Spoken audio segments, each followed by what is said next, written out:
आज मैंने रात के अंधेरे में एक माँ को जवान बेटी के साथ कब्रिस्तान में देखा। हमारे लिए ये बहुत हैरानकुन बात है कि रात के इस पहर दो खवातीन कब्रिस्तान में क्या कर रही हैं। उनसे पूछने पर जो कुछ उन्होंने बताया वो इससे भी ज्यादा दुख की बात थी कि वो यहाँ क्यों हैं और किसकी वजह से हैं। ये सारा क्या मामला था, देखिए इस वीडियो में। कि यहाँ पर पिछले 4 से 5 दिन गुजर चुके हैं। एक माँ अपनी जवान बेटी को लेकर बैठी है। यहाँ पर एक ऐसा खौफ का मंजर है, रात का अंधेरा है, धुंध है, सर्दियों की रातें हैं, कोई बिस्तर नहीं है, पाँव में जूती नहीं है, एक चादर में माँ और बेटी लिपटी हुई हैं। घर नहीं है रहने के लिए। हस्बैंड था, उनकी डेथ हो गई है। जॉनसन के घर वालों ने थे, मुझे धक्के दे के बाहर निकाल दिया। तो मैं इनको बच्ची को लेकर कब्रिस्तान आ गई हूँ। पहले मैं दाता साहब थी रहती, खाना तो मिल जाता था, लेकिन वहाँ पे मेरी बेटी के ऊपर गंदी नजर से देखते थे। तो मैं उधर से बस अपनी बच्ची को लेकर कब्रिस्तान आ गई हूँ। ये तो है कि कोई हमारी तरफ देखेगा तो ना कब्रिस्तान है। रात को आवाजें आती हैं चीखो चलाने की, तो हम उठ के बाहर चले जाते हैं, दरवाजे के बाहर बैठ जाती हैं। तो जब दिन हो जाता है मैं बेटी को अंदर लेके आ जाती हैं। खाना पीना कहाँ से कर रही है? लेके आते हैं, जनाजा वगैरह वो हमें दे जाते हैं, वो खा लेते हैं। क्या करें फिर, किसके दर पे जाएं,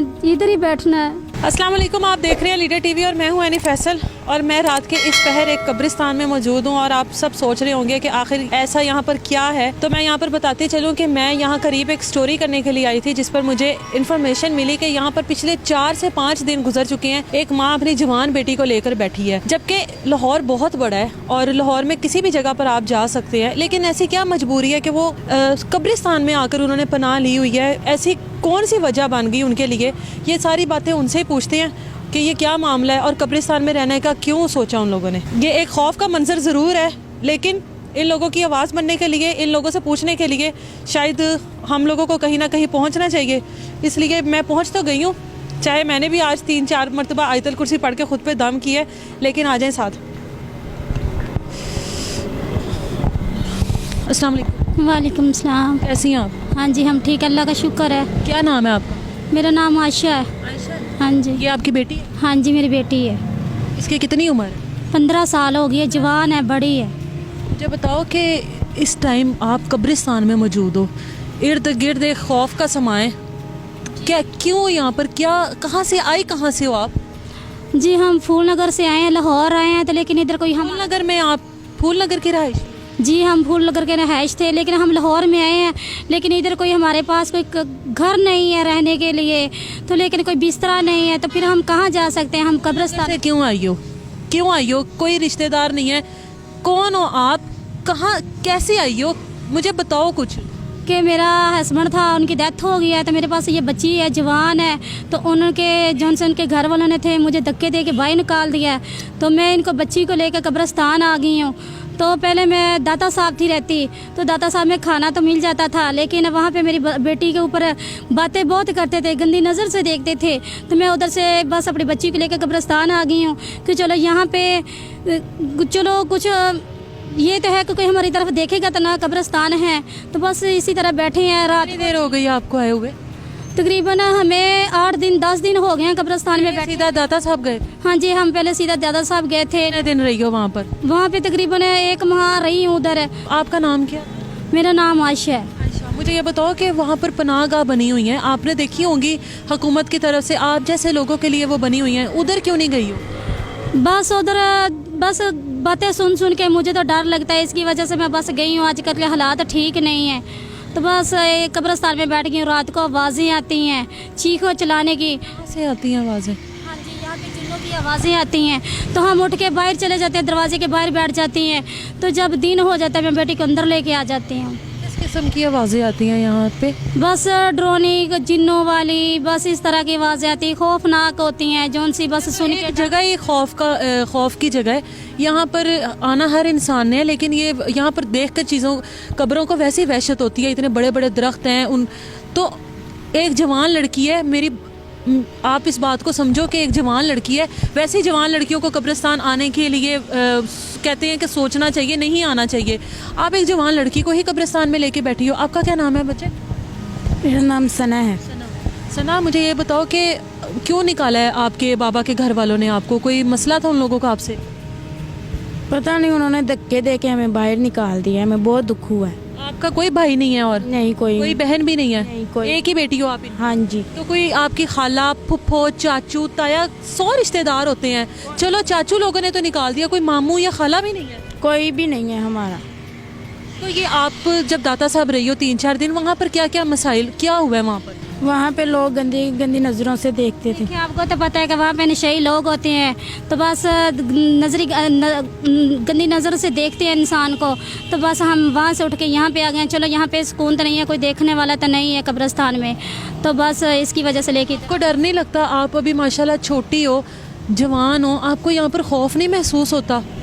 होता है खौफ महसूस। जब खौफ महसूस होता है तो दिन तो गुजर जाता होगा, रात कैसे गुजरती है? बहुत मुश्किल से गुजरती है। रात को क्या करते हो बहन आप लोग यहाँ? बस गुजारा करना पड़ता है फिर। अच्छा, आप लोग मुझे ये बताइए, खाना पीना कहाँ से कर रही हैं? बस जो लेके आते हैं जनाजा वगैरह वो हमें दे जाते हैं, वो खा लेते हैं। बस इसी ऐसे ही गुजारा कर लेते। कोई हमें देख लेता है, कोई हमारे पास आन के पूछता है तो वो हमें दे देता है खाने के लिए, तो हम। किसी ने ये नहीं कहा कि आप जवान बेटी को लेकर बैठी हुई हो तो हम आपको पनाह दे देते हैं या हम आपका सहारा बन जाते हैं? नहीं, आज तक हमें किसी ने नहीं कहा, बस मैं इसको लेके इधर बैठी हूँ। इस तरह आप कब तक यहाँ पर बैठी रहेंगी? क्या करें फिर, किसके दर पे जाएं, इधर ही बैठना है। ये हमारे मुल्क के वो लोग हैं, ये हमारे मुआशरे के वो लोग हैं जिनके इतने मसाइल हैं, लोगों के घरों के और लोगों के अपने ज़ाती इतने मसाइल हैं कि हम लोग उनके बारे में कभी सोच भी नहीं सकते। हम लोगों को लगता है कि हम लोगों की ज़िंदगी में कुछ कमी है, कुछ मुश्किलात हैं जिनकी वजह से हम लोग अक्सर नाशुक्रे भी हो जाते हैं।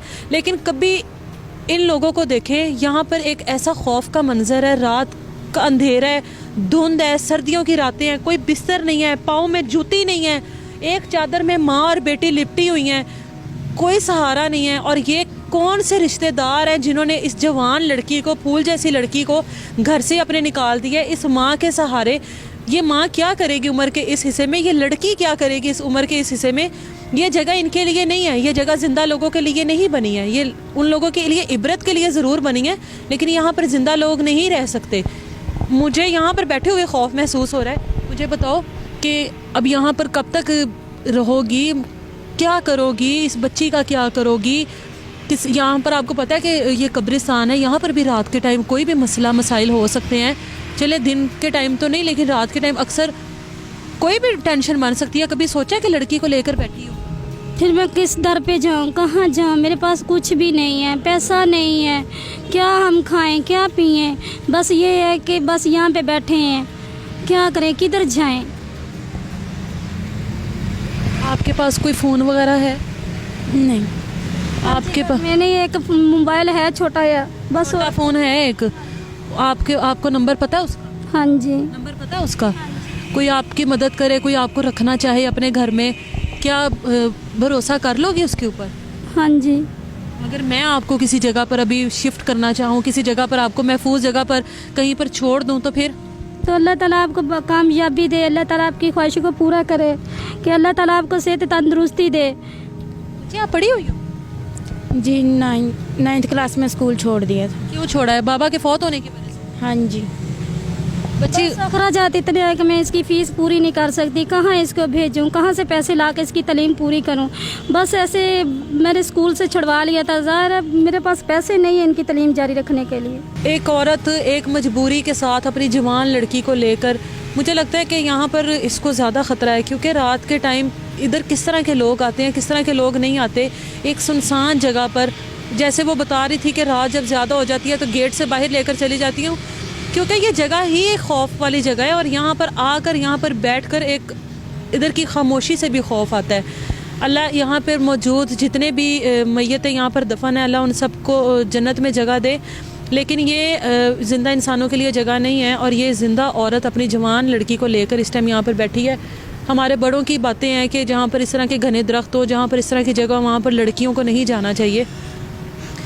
मैं इनका नंबर लेने की कोशिश करूँगी, इनको महफूज जगह पर पहुँचाने की पूरी कोशिश करूँगी। आप लोगों में से कोई भी अगर कोई इनको देख रहा है, इस लड़की की आंखों में आंसू देख लें, इस माँ की बेबसी देख लें। इसके इख्तियार में यही था। ये दाता दरबार एक बड़ी पाक हस्ती है, लेकिन वहाँ पर ये बिल्कुल ठीक कह रही हैं कि वहाँ पर भी इस लड़की की इज़्ज़त महफूज नहीं रहनी थी। वहाँ पर हम लोग रोज़ कोई ना कोई इस तरह की कहानी सुनते हैं, रोज़ इस तरह की कोई बात सुनते हैं जो वहाँ पर बाहर के लोगों ने माहौल बना दिया है इस तरह के। मुझे नहीं पता ये मेरे सामने आज किस तरह आ गई है, लेकिन फिर भी कोशिश कीजिएगा जो भी इनको देख रहा है इनकी ज़्यादा से ज़्यादा मदद कर सके, ये अपनी जवान बेटी को लेकर किसी महफूज जगह पे रह सके, 2 वक्त की रोटी खा सकें। कल को बेटी ने अब बड़े ही होना है, वापस छोटे तो होना नहीं है, उसकी इज़्ज़त को महफूज कर कर एक महफूज जगह पे बैठ सकें। इसी के साथ मुझे इजाज़त दीजिए। अपना और अपने प्यारों का ख्याल रखिए और अपने रिश्तेदार, अपने खून को इस तरह से रुस्वा होने के लिए मत छोड़िए। अल्लाह हाफिज़।